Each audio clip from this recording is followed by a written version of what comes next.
विश्वविद्यालय अनुदान आयोग यानी यूजीसी की ओर से एक बार फिर फर्जी विश्वविद्यालयों और उच्च शिक्षा संस्थानों की सूची जारी की गई।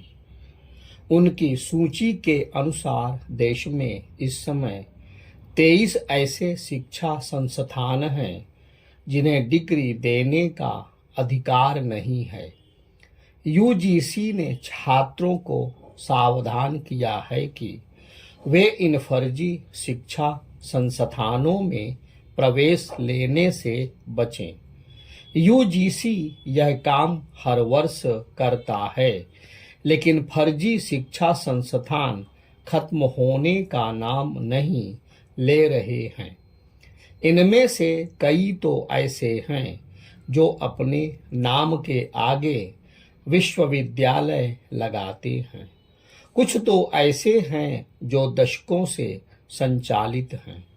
स्पष्ट है कि विश्वविद्यालय अनुदान आयोग उन पर लगाम लगाने में नाकाम है।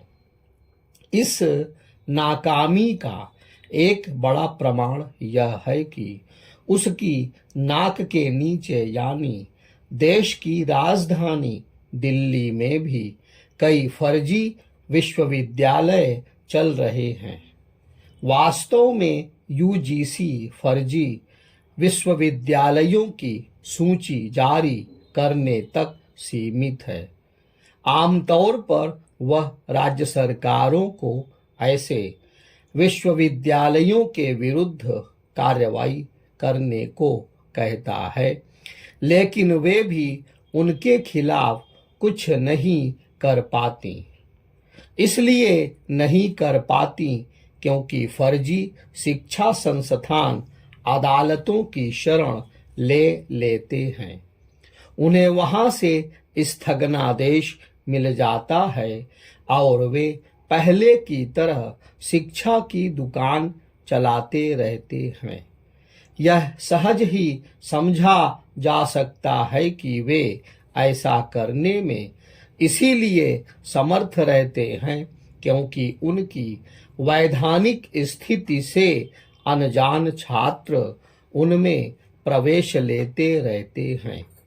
ऐसा करके वे अपना समय और पैसा बर्बाद करते हैं।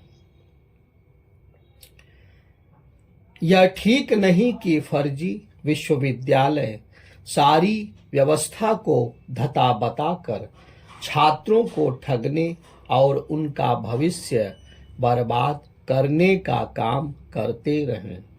उन्हें यह काम करने से हर हाल में रोका जाना चाहिए।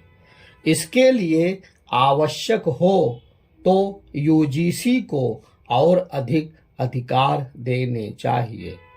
इसका कोई औचित्य नहीं कि देश में कहीं पर भी मानकों की अनदेखी कर शिक्षा संस्थान संचालित होते रहें। आखिर इसका क्या मतलब कि यूजीसी हर वर्ष फर्जी शिक्षा संस्थानों की सूची जारी कर अपने कर्तव्य की इतिश्री करता रहे। उचित यह होगा कि केंद्रीय शिक्षा मंत्रालय राज्यों के साथ इस पर गंभीरता से विचार करे कि फर्जी शिक्षा संस्थानों से मुक्ति कैसे पाई जाए। एक ऐसे समय जब नई शिक्षा नीति के माध्यम से शिक्षा में सुधार के प्रयास हो रहे हैं, तब फर्जी शिक्षा संस्थानों का अस्तित्व में बने रहना हैरान और परेशान करने वाला है। फर्जी शिक्षा संस्थानों से मुक्ति पाने के साथ ही इस पर भी विचार करने की आवश्यकता है कि उन शिक्षा संस्थानों को कैसे सुधारा जाए जो हैं तो मान्यता प्राप्त, लेकिन उनकी कार्यप्रणाली छात्रों के भविष्य से खिलवाड़ करने वाली है। ये शिक्षा संस्थान, जिनमें अनेक विश्वविद्यालय भी हैं, पठन पाठन के लिए नहीं, अनियमितता और हर तरह की शैक्षिक अराजकता के लिए ही जाने जाते हैं।